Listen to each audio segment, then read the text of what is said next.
Most of the GI Joe team hails from the various branches of the United States military, especially the U.S. Army. Whether they're pulled from or would head to DevGru, CAG, ACE, or some part of SOCOM, these special operators wound up on an elite counterterrorism strike force. The GI Joe Rapid Deployment Team, a highly secretive team answering directly to the juggler cabal of generals at the Pentagon. So it would take someone of extraordinary skill and repute to be recruited from outside of this chain. There was one badass character, clad in urban camo and a balaclava wielding a fearless attitude, who was just this person. I'm talking about Jason Faria from Dearborn, Michigan, the SWAT specialist known by the codename Shockwave. Let's talk about him. Before we do though, let me say thank you for watching the channel. Whether it's your first time here or you're back for more, I appreciate all of you. If you enjoy the video, don't forget to subscribe so you don't miss the content we upload just like this each and every week. Alright, let's jump into the video. Jason joined the Detroit PD and quickly made his way to SWAT, becoming the youngest member to join Detroit SWAT. With the team, Jason would conduct high-risk warrant calls, narcotics raids, hostage crises, and other scenarios requiring special weapons and tactics. Jason's role was the breacher, the door kicker. When they're stacked up ready to breach an entryway, Jason would be the first exposed to what's inside. His file card says he'd be the first one in, but that's not entirely the case, especially with a shut door scenario. Jason would pry doors open with a Halligan bar or an axe or even a simple sledgehammer. He'd blow the doors open with Det-Cord and C4, even blast through a wall, making his own door. He'd also kick doors open with his boot and even smash them in with a breaching ram. He'd know how to blow a lock with a Benelli or a Mossberg from a 45-degree angle. And then as the doors swung open with a swift rear kick, he'd quickly step aside as his primary assaulter and the rest of the team made entry past the threshold fatal funnel into the room. See, the breacher doesn't make entry first, but it's one of the most high-risk tasks on the team. Jason earned 2 citations for bravery for his work, and in his spare time, he sang tenor in a choir. His file card says that everybody on a SWAT team has a specific job, just like in a choir. Choirs have tenors, baritones, altos, etc. A later file card says that he often used repelling devices to drop into the middle of hostile situations, which help him avoid booby-trapped doors and windows, but plunges him right into the heart of established enemy territory, which gives no chance of an exit. But all of this requires fearlessness, bravery, selflessness, and ruthlessness to be effective. And it was all this experience and recognition that got his application to the Joe team accepted. Shockwave's first comic book appearance is actually not in the main line, the ARAH line. He first appeared in GI Joe's Special Missions number 17. He's woken up for a new mission in the middle of the night by Dusty, who's on CQ duty. Stalker, Shockwave, Muskrat, Hardball, Hit and Run all head to Siliconville, California to defuse a hostage situation at the well-fortified headquarters of Nexus Tech. Scarlet and Sneak Peek were actually already on scene by the time they got there. Hardball blooped the second floor with stun grenades, while Shockwave hit the front door with a law rocket, and the rest of the team threw smoke to cover their forward movement. Then, some of the team made a frontal assault on the first floor, while Hit and Run, Stalker, and Shockwave assaulted from the roof. Shockwave lay a shape charge on the roof to blow a hole for an entry point. Wendell Freen, the owner of Nexus Tech, was working with the police chief, a guy named Mortimer, who were working with Cobra to destroy accounting, documentation, microfilm, and other gear because the FBI and Agent Saxon had been investigating the company. You see, Freen had Cobra stage the attack and destroy evidence in exchange for Cobra getting some of the microfilm that contained blueprints and information relating to a state-of-the-art missile guidance system. It got out of hand, so it turns out that Saxon had called the Joe team in to clean up his mess. For GI Joe Special Missions 22, Shockwave got the cover. In this issue, they're in Iowa where terrorists are holding a family hostage. Again, perfect story that plays right into Shockwave's SWAT background. Shockwave discovered that they'd made a mistake. They had thought this one guy was a terrorist, but he was actually a victim, the father of the family, being held captive. Special Missions 26 brought Shockwave to Sierra Gorda, where he was tasked with rescuing El Jefe, the leader of the rebels, from Destro's Iron Grenadiers at the Mars compound. He was there with Lieutenant Falcon and Recondo disguised as local peasants. As they were conducting their operation, the October Guard burst in to liberate El Jefe from Voltar, Destro and his Iron Grenadiers. As they headed out of town, the October Guard's truck was stopped by a train full of El Jefe revolutionary supporters, and the Joe team, Shockwave included, suited up and got on the train themselves. But the October Guard, guarding the train as it headed to Rio Lindo in safety, were gunned down by Cobra Mars Vipers who were attacking with jetpacks and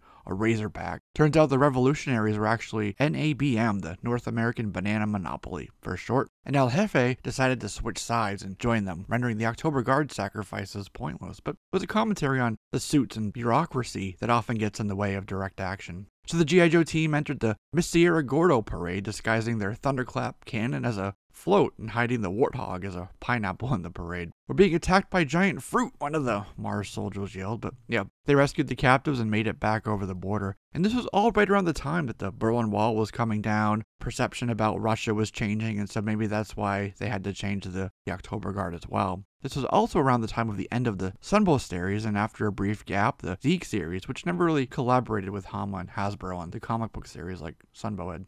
So in the main A Real American Hero line, Shockwave was on the cover of issue 80, sitting in a fender-mounted gunner seat on a Rolling Thunder, but he was not in the issue, just the cover. In the next issue, he still hadn't officially debuted, but we see him as a target in the Broker Beach shooting gallery. He finally showed up on the inside of the main series as an actual character with issue 86, and he's on the cover too. We also get the debut of G.I. Joe Colton and action girl nurse G.I. Jane. Anyway, the issue finds Cobra assaulting the Chrysler building in New York City. One of the upper floors in Joe Colton's office was holding a massive particle beam weapon that was part of the Star Wars program, Ronald Reagan's Strategic Defense Initiative. Stalker, Shockwave, Muskrat, and Repeater rappelled down via a Tomahawk flown by Lady J and Lift Ticket, where they meet up with Joe Colton. Joe and the team fight the Cobra, who managed to steal some targeting discs that Firefly put in a drone that he tried to fly back to Dr. Mindbender and Cobra Commander, but Joe Colton fired up the laser and shot the drone right out of the sky, and the laser would come into play again in a few issues, once Shockwave joined the DEF. In issue 87, Shockwave was in the bushes outside of Castle Destro in Scotland. Destro's neighbor, Lord Malprop, a businessman who sold frozen haggis, had let a trailer park full of gypsies and carnies set up camp on his property to make some extra money, I suppose. Shockwave was watching them from the bushes when one of them threw a soda can. Shockwave caught it, looked at it, thought it was a Cobra Cola. Turns out that it was Dr. Mindbender and Cobra Commander building a covert staging area for their assault on the castle.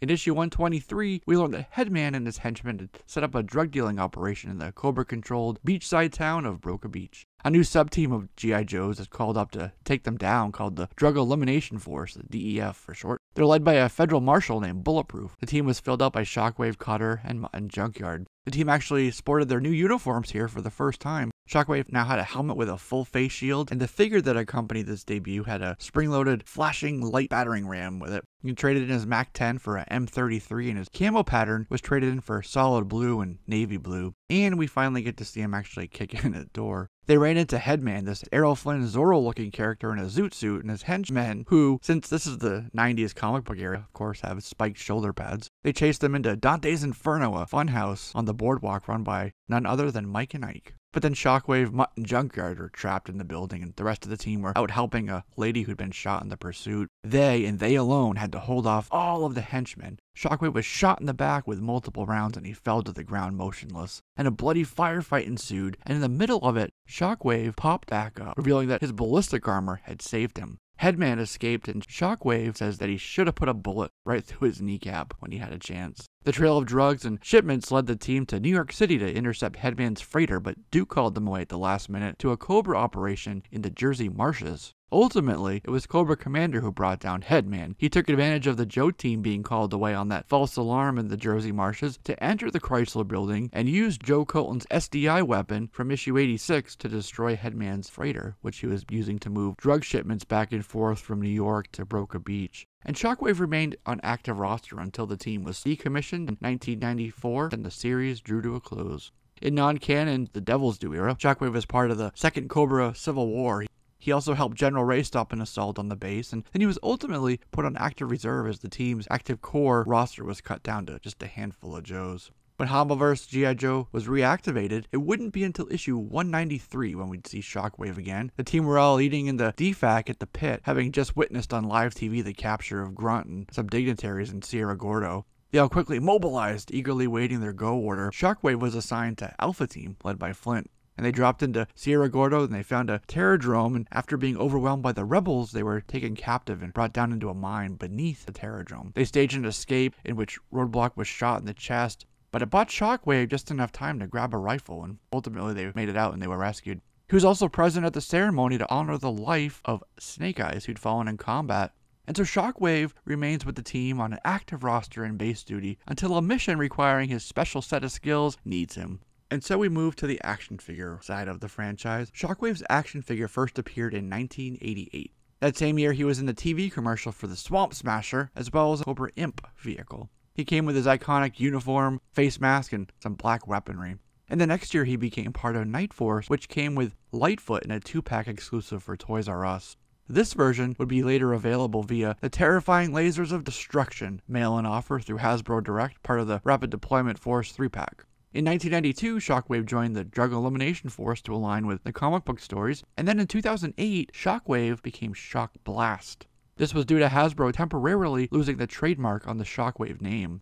They lost the name, so it went away for Hasbro's other line, which was the Transformers as well. The name had gone to a company called Lennard Toys Limited, and Lennard planned to use the name for their GI Joe rival line called DiC-Cord. But Hasbro, of course, did get the trademark back. Once it was reacquired, Hasbro decided to keep the trademarks on both the Shockwave and Shock Blast names. It came packed with Destro for the GI Joe Resolute 25th anniversary line, and in 2009, he got a repaint for the Walmart exclusive ROC figure that came packaged with a Night Creeper.